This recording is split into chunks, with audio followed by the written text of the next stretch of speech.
कैसे डिप्रेशन में जाता है आदमी या औरत व्हाटएवर।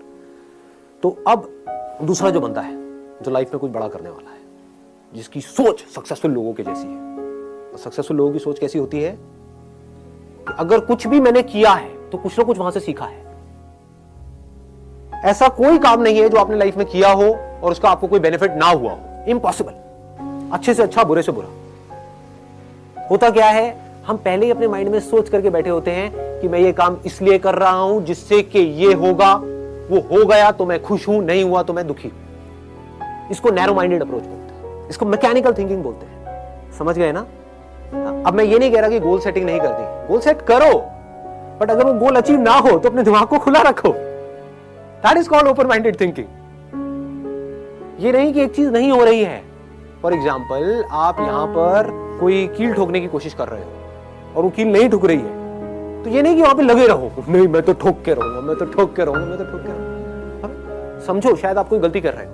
शायद वो कील आप अगर हल्का सा साइड में करो तो वहां पर लोहा नहीं है। जैसे दीवार के अंदर होता है ना, एक बीम होता है, तो वहां पर लोहा है, तो कील वहां पे अंदर जा नहीं रही है। तो क्रिएटिव थिंकिंग किसे कहेंगे? थोड़ा साइड करके देखता हूं ना, समझ गए? वहां पर कोई बीम नहीं है, ठोका कील अंदर। तो क्रिएटिव थिंकिंग समझो क्या होता है।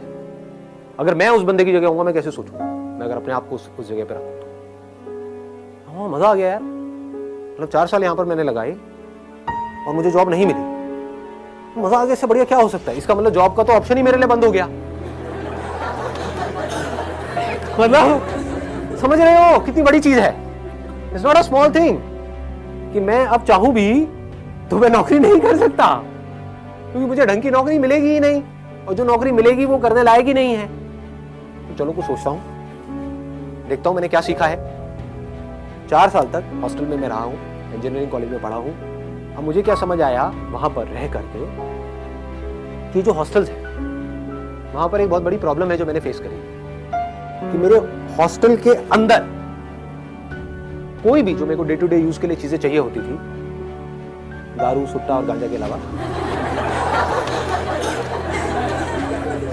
तो ऐसी जो चीजें मेरे को चाहिए होती थी डे टू डे यूज के लिए, चाहे फिर वो टूथपेस्ट हो, साबुन हो, ये हो, वो हो, क्योंकि हॉस्टल में जो लड़के होते हैं या लड़कियां होती हैं, उनकी जो नीड्स है वो बहुत अलग होती है उन लोगों से जो नॉर्मली घर में रहते हैं। और ये प्रॉब्लम सिर्फ मेरे हॉस्टल में नहीं थी, मेरे आसपास में पूरा का पूरा जो कैंपस एरिया है वहां पर कोई भी ऐसी शॉप नहीं थी जहां पर मैं जाऊं और एक ही शॉप से मेरे को सब कुछ वो मिल जाए जो मुझे चाहिए। मतलब कि 4 अलग अलग दुकानों पे जाना पड़ता है। एक दुकान यहाँ है, एक दुकान 1 किलोमीटर दूर है, एक 2 किलोमीटर दूर है, एक 3 किलोमीटर दूर है, और ज्यादातर जो लोग होते हैं हॉस्टल्स में उनके पास कन्वेंस भी नहीं होता है, तो वो सब उठा करके सामान लाना पड़ता है। मतलब कितनी प्रॉब्लम मैंने फेस करी है, मैंने फेस करी है ये प्रॉब्लम्स। आप समझ गए ना? इसको ध्यान से समझे ना। अब मैं जैसे जैसे आप लोगों से बात कर रहा हूं ना, मैं अपना भी रिकॉल कर पा रहा हूं कि मैं यहां तक कैसे पहुंचा। एज अ मॉडल जो मैंने प्रॉब्लम्स फेस करी थी, उसका सॉल्यूशन निकालने के लिए मैं फोटोग्राफर बना। एक प्रॉब्लम थी मेजर कि 90% से ज्यादा जो मॉडलिंग एजेंसीज थी वो सब फ्रॉड थी। अंदर से आया था कि नहीं यार, मुझे कुछ करना है। तो जैसे ही अपनी नजर को इस प्रॉब्लम पे आप ले गए, जिस प्रॉब्लम को आपने फेस किया है, जिसको आपने फील किया है, जिसको आपने एक्सपीरियंस किया है, तो उससे रिलेटेड थॉट्स आपके माइंड में आने लग गए। ये थॉट्स ही तो आइडियाज है, और क्या है? लोग आइडियाज का मतलब ये समझते हैं कि मुझे कुछ अजीब सा सोचना पड़ेगा। इंटरनेट पे बैठ करके देखते रहते हैं बिजनेस आइडियाज क्या है, उससे क्या हो? आपके एक्सपीरियंस से वो कनेक्टेड है, आपके अंदर से आ रहा है। अंदर से आने का मतलब क्या है? कि आपने एक प्रॉब्लम को फेस किया हो और आप उसका सोल्यूशन निकाल रहे हैं।